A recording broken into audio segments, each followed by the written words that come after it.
I once thought love could conquer everything. I once believed that if I was sincere enough, people would see my true worth. But then I was humiliated right in the middle of my fiancé's family dinner, called unworthy, called a leech. He didn't defend me, and I walked away with a broken heart, but that very moment changed everything. I swore I would never again let anyone else define my value. I wasn't going to beg for pity, I chose to become the one in power. And that was the beginning of my revenge. Chapter 1. The humiliating beginning. I will never forget the feeling when the wine glasses clinked together under the dazzling glow of crystal chandeliers that night. Mark's mother, Victoria Blackthorne, rose to her feet, her regal smile radiating as if she were the queen of the entire world. Her voice echoed across the banquet table. We are truly delighted that Mark has finally decided to marry someone worthy. Not like his previous choice, that girl. Oh, what was her name again? So hard to remember. The whole room chuckled softly as though she had just made a charming little joke. But my heart froze, because the name she so deliberately forgot was mine. I sat there among the circle of high society guests, hearing the faint clinking of silverware against porcelain, the hushed whispers laced with hidden meaning. I couldn't leave, nor could I fight back. I could only swallow the burning humiliation lodged inside my chest. Mark, the man I thought would protect me, just sat in silence, his face pale, his eyes fixed on the spotless white tablecloth. This wasn't the first time I had been placed in such a position. I was used to Mark's last-minute texts. Sorry, I can't make it tonight. My mother needs me. I was used to waiting alone at restaurants for half an hour, 45 minutes, before quietly leaving in my brand new heels that no one ever noticed. I was used to the pitying look of the waiter clearing away a table meant for two with only one diner. Loving Mark meant living under the immense shadow of the Blackthorne family. At cafes, people lit up with recognition when he ordered, "Oh my God, are you a Blackthorne? That family that owns half the city, right?" And I would just stand beside him, clutching my cup of black coffee, silent like a shadow invisible. But I loved Mark with all my heart. He once held my hand under the table, whispering jokes that made me laugh out loud. He once wrapped me in his arms in our tiny apartment, dancing with me, to the sound of burnt breakfast sizzling on the stove. Those moments made me believe that love could conquer every divide, that one day even Victoria would see me not as the working-class girl she despised, but as a woman worthy of bringing happiness to her son. But I was wrong. To Victoria, I would never be enough. She saw me as a failed experiment, an outsider who had stumbled into the perfect portrait she painted for her family. And Mark, the man I had hoped would take my hand, would arise to defend me, chose silence instead. That night, as I stepped out of the Blackthorne estate, one truth seared into me. I had been cast out of their world. I did not cry in front of them, but tears streamed down the long road home. And in that very humiliation, I swore that one day they would remember my name. Not as a joke, but as a nightmare they would never be able to forget. Chapter 2. Shattered and broken. After that dreadful dinner, I kept telling myself that things would change. I wanted to believe that Mark would stand by me, that love could be strong enough to erase the venom of prejudice. But his last-minute cancellations grew more frequent, and the nights I spent waiting in vain only multiplied. One evening in March, Mark told me he had finally convinced his mother to invite me to dinner at the estate with the whole family. I spent an entire week preparing. I used up all my savings on a simple yet elegant navy blue dress. I stood in front of the mirror rehearsing conversations so my voice wouldn't tremble when I faced Victoria. I thought this would be the chance for her to finally see me differently. But that dinner wasn't a family gathering. It was an interrogation disguised as one. Her questions cut like icy blades. What are your career plans for the next 5 years? What values do you think are essential in raising children? Does your family have any assets? Every word was coated in sugar, yet beneath it lay undisguised contempt. I tried to remain composed, answering humbly, but with confidence. But then she delivered the final blow. "Do you really think my son will marry someone like you? This little fling is cute, but don't fool yourself too much." Mark sat right there, but he said nothing. Not a word in my defense, not even a glance of reassurance. Just cowardly silence, as if every word she spoke were an immutable truth. When I rose from the table, the heavy wooden chair scraped across the floor with a screech, and my heart plummeted into an abyss. I told Mark I would wait for him at the gate, but I waited 20 minutes in the cold night, and he never came. When he finally emerged, his face was pale, and his words struck me like the final hammer blows. "She's right, Olivia. I'm sorry, but this isn't going anywhere." That night, I returned to an empty apartment. I peeled off the shoes that had blistered my feet, collapsed onto the cold floor, and let the tears pour freely. I had believed I had loved, I had poured my whole heart into a man who, when I needed him most, chose to turn his back. The days that followed, I drifted like a shadow. I heard the whispers behind me. Isn't that the girl who tried to cling to Mark Blackthorne, thought she'd become the heiress to the dynasty, but got tossed aside instead?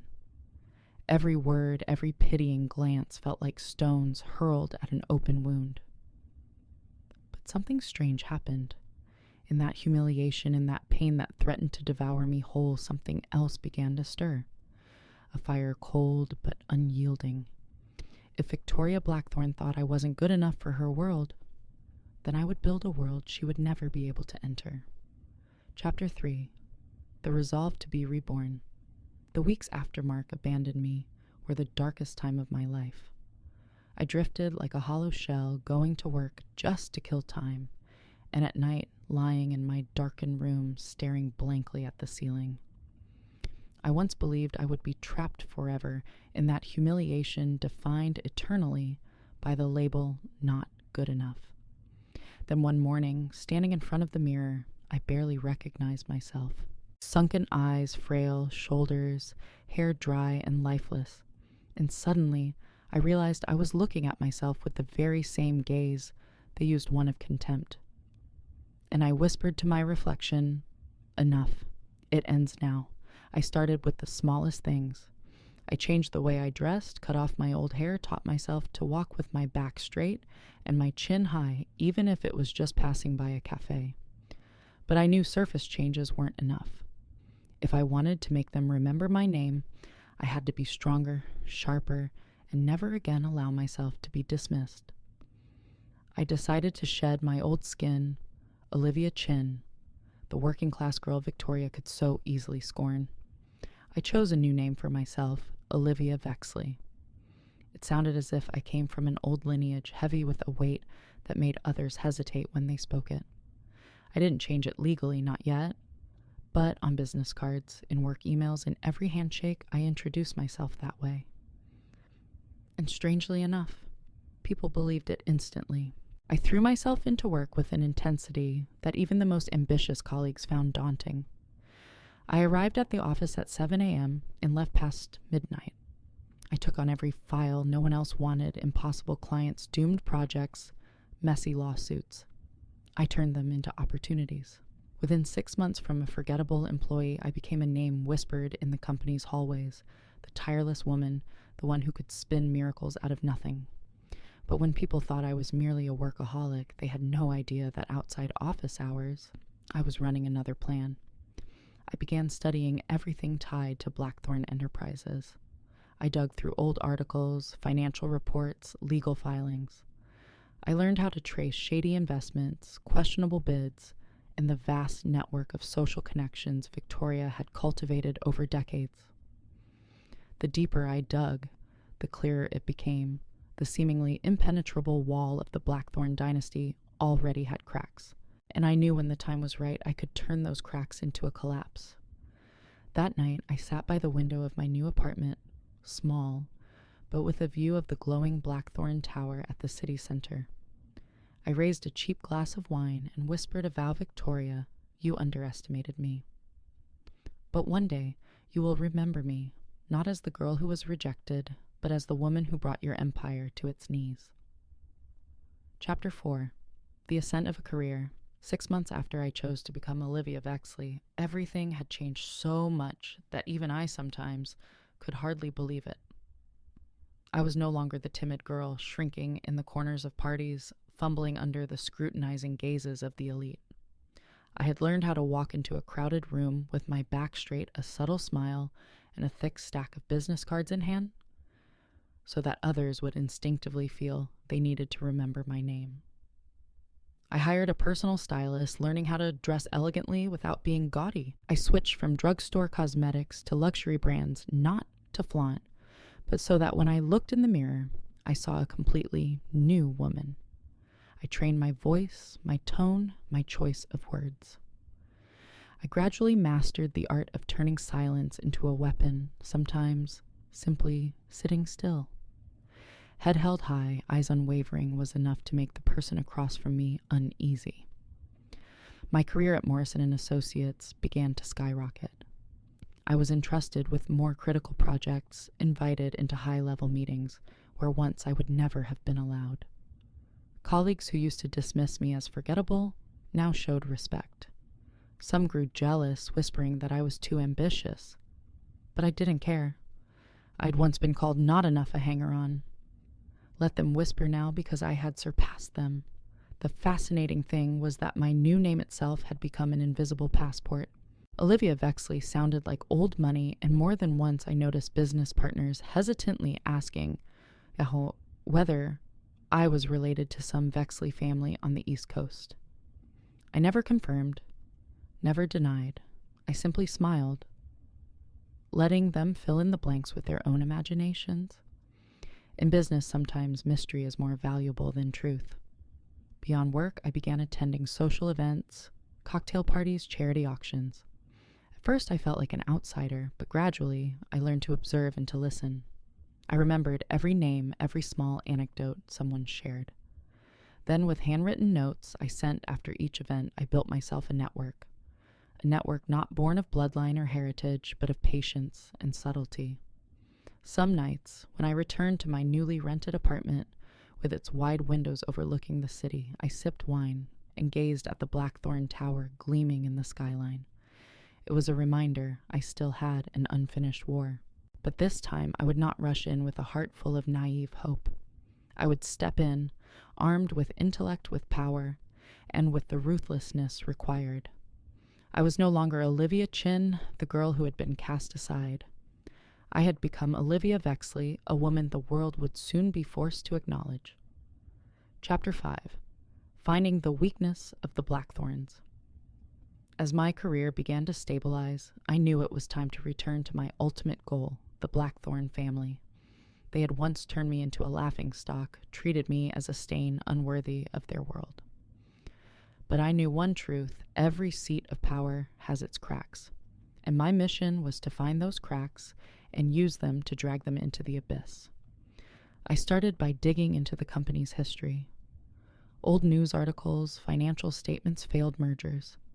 I pored over every figure, every tiny line of text others overlooked. And then a pattern emerged.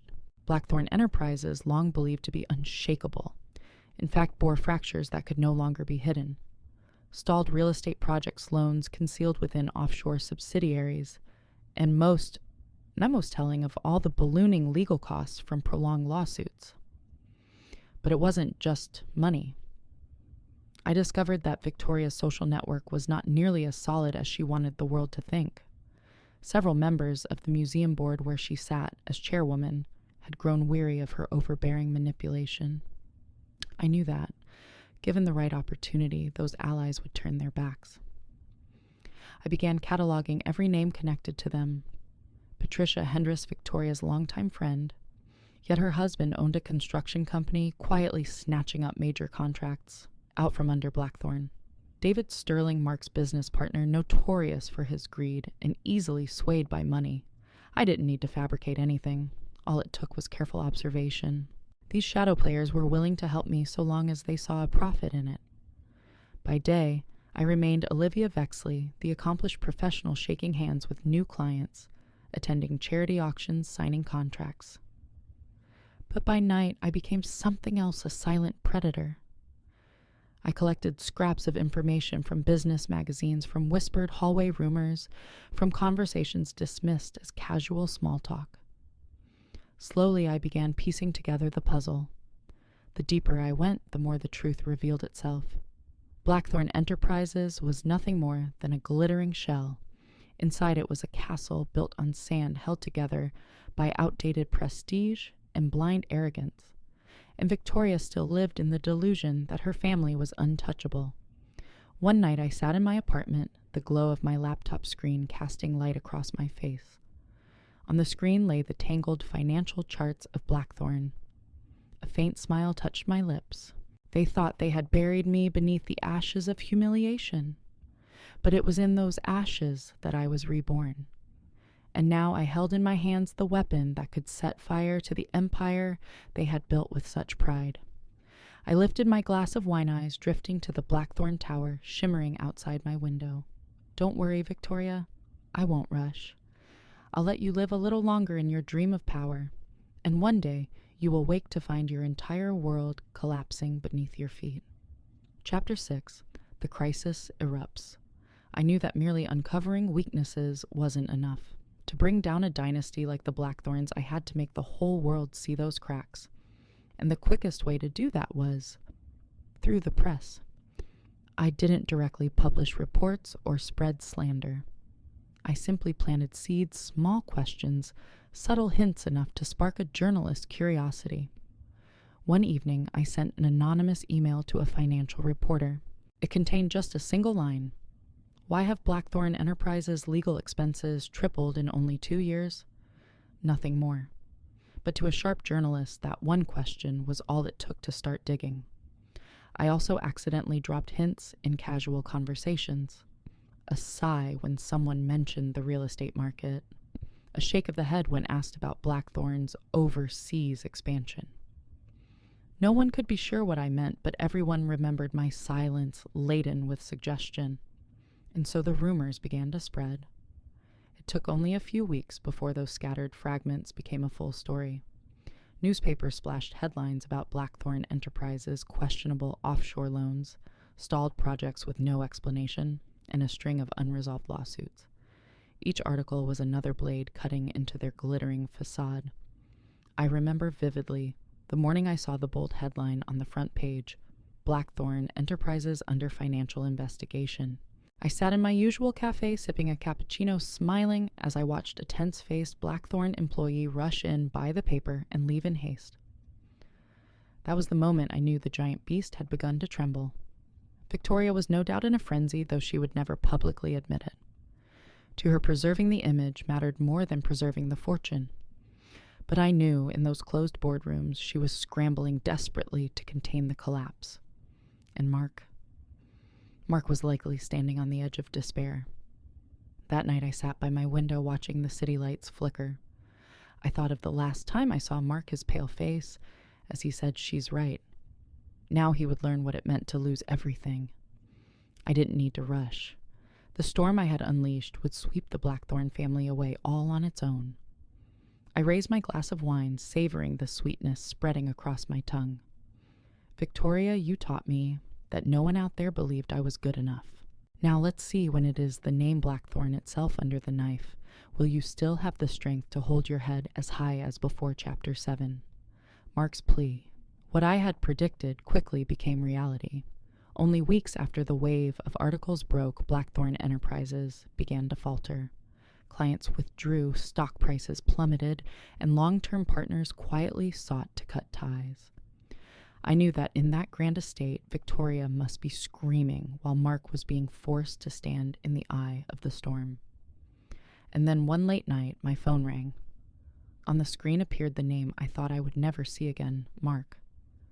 I let it ring 4 times before picking up, keeping my voice deliberately calm. Olivia, his voice trembled.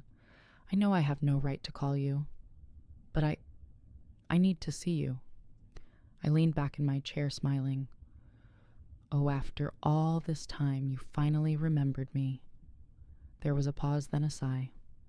I was wrong. I was wrong not to protect you. But now, the company is in crisis, and I know only you can help.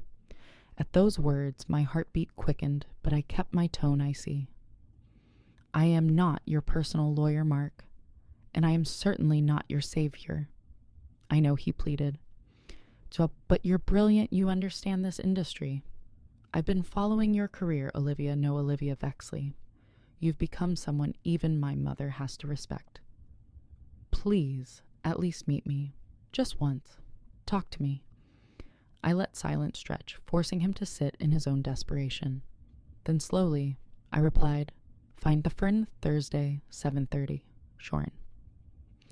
I hadn't chosen that place by chance. It was the restaurant he once took me to for our 6-month anniversary back when I still believed in our future. Now it would serve as the stage for a new performance. When I entered, Shorin Mark was already waiting. He looked thinner than before, his face, gaunt eyes shadowed from sleepless nights. He shot up when he saw me, shock flickering across his expression. You look so different, even more incredible. I simply smiled, letting him drink in the transformation forged by the very pain he and his family had inflicted on me. Dinner passed in awkward small talk until finally he sighed. The company is on the brink. 3 major clients have pulled out. The board wants to call in new investors. Olivia, I need you. We need you. I swirled the wine in my glass, watching the crimson glow catch the light. Is that so? You're begging? Me? He nodded, eyes full of desperation. Yes. If you agree to invest or convince your partners to step in, we can save the company. I promise this time I'll stand by you. I won't let my mother dictate everything again. I looked deep into his eyes. Once those words would have broken me into tears, but now they only amuse me. The man who once abandoned me for his mother's approval was now sitting here begging me to save his family. I gave a faint smile. I'll consider it, Mark. But remember this, if I step in, it won't be as your ex-lover. It will be as Olivia Vexley, investor partner. And I will set the terms. Hope flared in his eyes. Any terms. Anything. I took a sip of wine, my voice soft, yet razor sharp. We will marry a marriage of convenience. Chapter 8. Negotiation and Clause. 47B after that evening at Shorin Mark practically clung to me.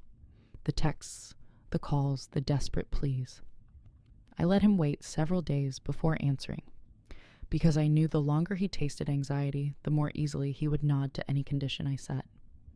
Eventually, we met again in the grand boardroom of Blackthorn Enterprises. Mark sat beside me, his face hollow, but his eyes shining with the look of a drowning man clutching the last rope. Victoria sat across, still cloaked in her aura of power, but her hands gripped tighter than usual. I saw the unease beneath her proud facade, and I savored every second of it. The company needs capital. A lot of capital, Mark began. Ms. Vexley has a powerful investment network. If she agrees to participate, we can rise again. I smiled, setting a thick stack of documents on the table. I'm willing to invest, but it will be on my terms. Victoria arched a brow, a cold smile flashing across her lips. Terms I want direct oversight, a seat on the board, transparent quarterly reports, and I paused deliberately, letting the tension stretch, a binding tie strong enough to ensure long-term stability. What do you mean? Victoria's voice rasped. I leaned forward, locking eyes with her. A marriage between me and Mark. In exchange, I'll inject the necessary capital, turning this investment into a family alliance. Mutual benefits. Mark turned to me, stunned, his mouth open to protest. But Victoria's sharp gaze cut him off instantly. She was weighing it, and I saw clearly in those cold eyes money mattered more than honor, more than sentiment, even more than her son's will. The negotiations dragged on for hours.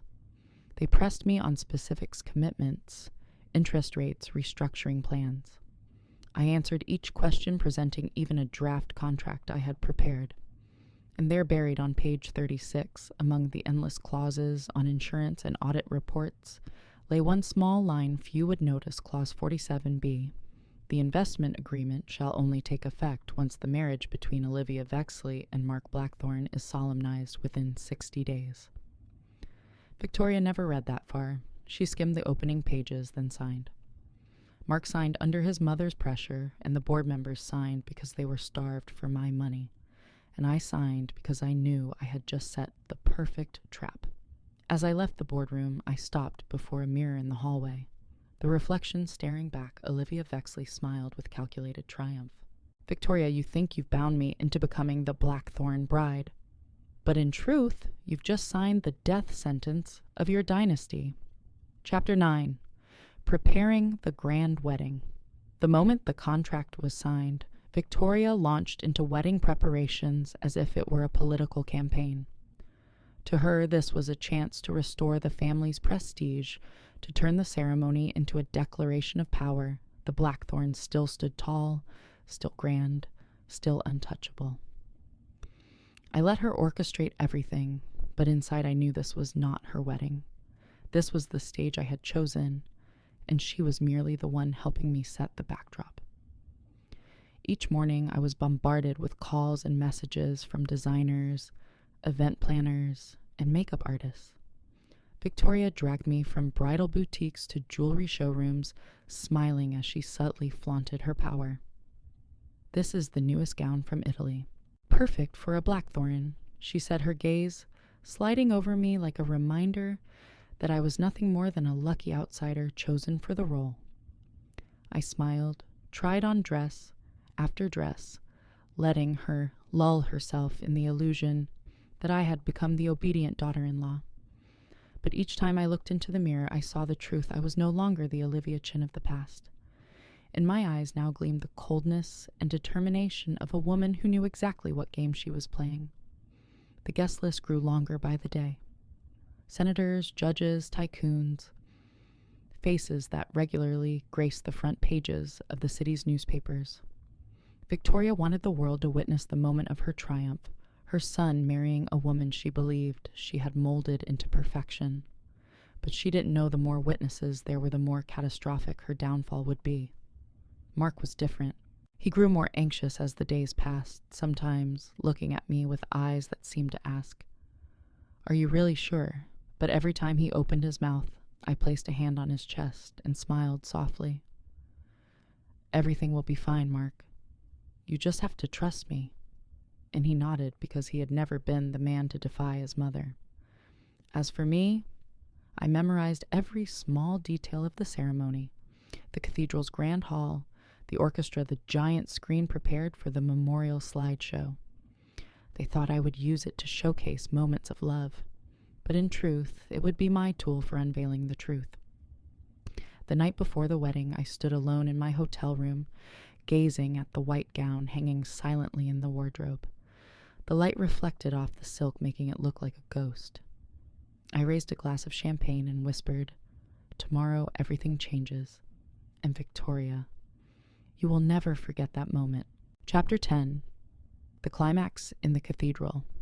The wedding day arrived beneath flawless sunlight.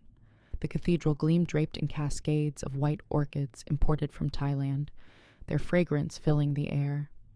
Every pew was occupied by the city's most powerful names, judges, senators, corporate magnates. This was no mere wedding of two lovers. It was the coronation of an empire.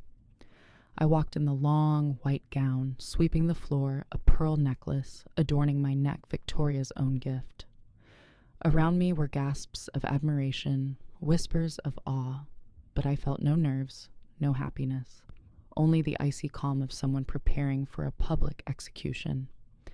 Mark stood at the altar, his face taut, but easing with relief when he saw me appear, and Victoria seated in the front row, her eyes glowed with pride. She believed she had won, that her son was finally marrying a worthy bride. As I approached the altar, the priest spoke solemnly, "If anyone objects to this union, speak now or forever hold your peace." I drew a deep breath. This was the moment I had waited for. My grip tightened on the bouquet of orchids, and then I suddenly stepped back. My voice rang clear through the hushed cathedral. "Actually, there's something everyone needs to know before this ceremony continues." The church erupted in murmurs. Mark spun toward me, eyes wide in panic. Victoria froze, the smile trembling on her lips. I raised my hand, and at once the giant screen prepared for the romantic slideshow lit up. But instead of tender photographs, it showed an image of me 3 years ago, standing outside Blackthorn's office in a cheap dress, a naive face clutching a small gift bag. This was me, I declared, my voice steady and strong. The girl Victoria Blackthorn called unworthy, not good enough, a gold digger. The girl this family mocked humiliated and branded as a stain. The murmurs swelled. Some guests gawked. Others leaned close to whisper. I turned, fixing my gaze on Victoria. Her face had gone pale, her gloved hands trembling. You were right about one thing, I continued.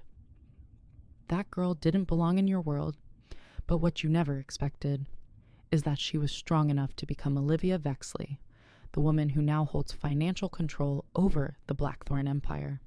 From within my bouquet, I pulled out a hidden packet of papers, the investment contract containing Clause 47B. Yesterday, the board of directors approved the restructuring plan I authored. From this moment, Blackthorn Enterprises is no longer under your family's rule. It belongs to me. The murmurs exploded into gasps, scraping chairs, even people rising to their feet. Mark stammered, Olivia, you can't. I turned to him, my eyes glacial. I can, and I already have.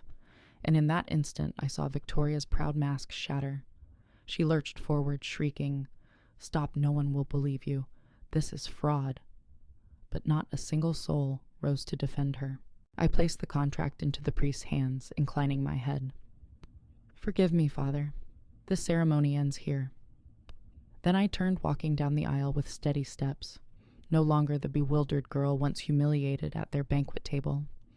I walked as the victor, leaving behind a cathedral drowning in chaos.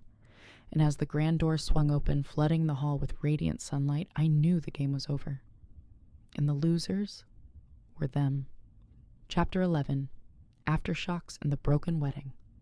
The news spread faster than even I anticipated. Before I had made it back to my apartment, digital headlines were already blazing Blackthorn wedding collapses and chaos. Bride publicly calls off marriage and seizes the corporation at the altar. Photos of me in my wedding gown, contract in hand, raised high in the cathedral, flooded social media. Some called it the greatest counterattack of the decade. Others marveled at the cold-blooded ruthlessness.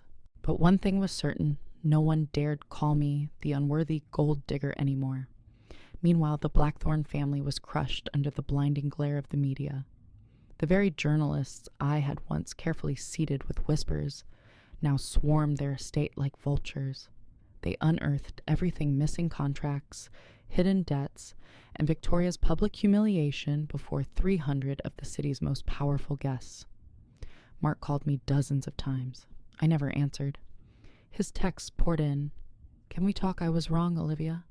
I love you. I only wanted to save the company. But to me, that love meant nothing now. If he had truly loved me, he would have defended me from the start. Now it was far too late.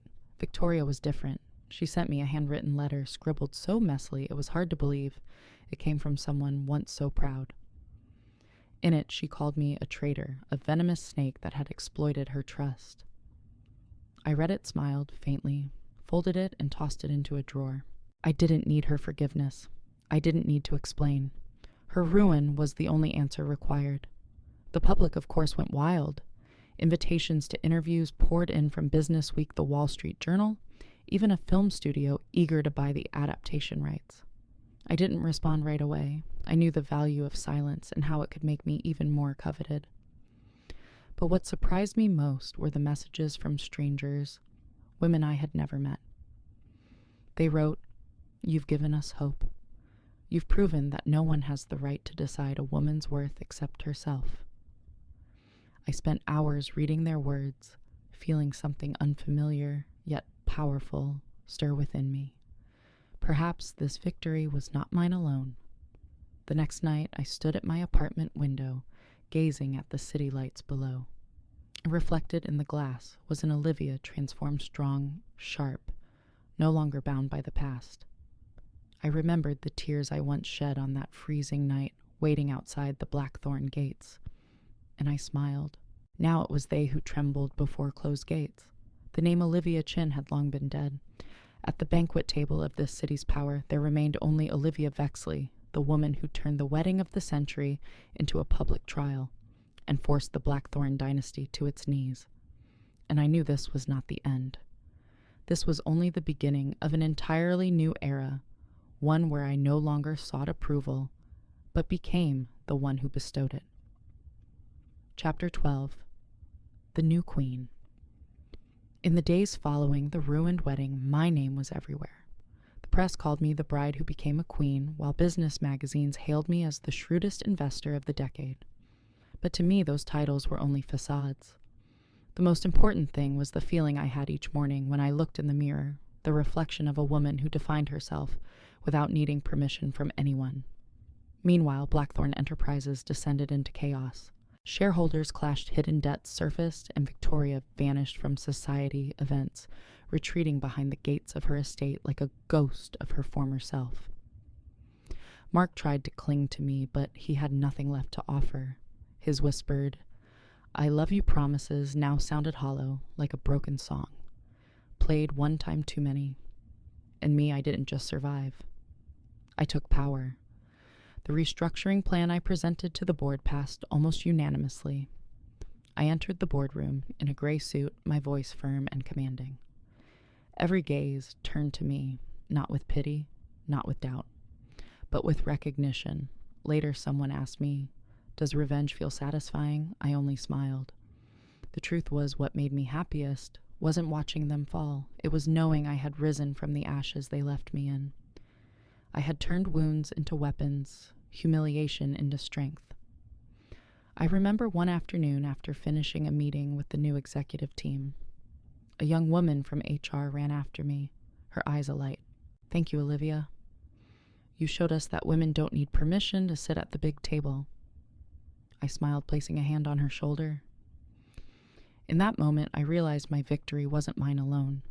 It had become a symbol for everyone who had ever been belittled, sidelined, dismissed. That evening, I returned to my apartment, slipped off my heels, and stood by the window overlooking the glittering city. I raised a glass of champagne and whispered to myself, once all I wanted was Victoria's approval, but now the entire city is forced to acknowledge me. In the reflection of the glass, I saw an invisible crown upon my head. Not one of gold or jewels, but one forged of resilience, intellect, and ambition. Mark once promised me a life that belonged to us both.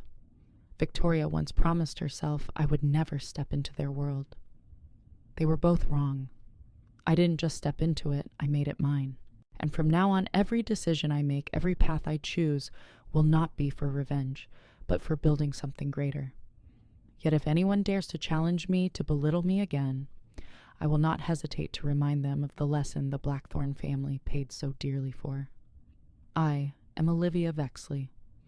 I am no longer the girl who wasn't good enough in anyone's eyes. I am proof that contempt can become fuel, that failure can be turned into a throne. And from this day forward, I am the queen of my own story. In the end, I turned their so-called wedding of the century into a public trial, one where I reclaimed everything that had once been taken from me, my dignity, my respect, and my power. The Blackthorn dynasty lost it all while I walked away as the queen of my own story. Some call it revenge. Others call it justice. To me, it was simply the truth. When you stop asking for permission to be acknowledged and start building your own throne, no one can extinguish that light again. And if this story makes you believe that even from the deepest heartbreak, women can rise stronger than ever, don't forget to like, share, and subscribe to Scarlet Vows for more revenge stories and true Reddit stories.